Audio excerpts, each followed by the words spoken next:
ధర్మం, అబద్ధం, శాపం వెనుక దాగిన మహాభారత మర్మం.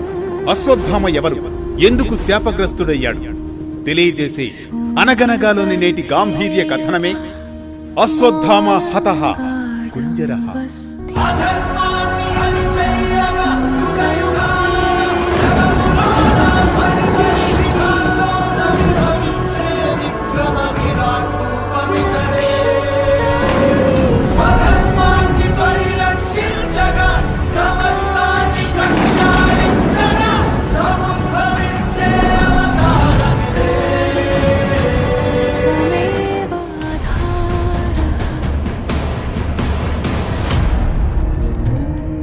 అనగనగా అది మహాభారత యుద్ధంలోని సమయం.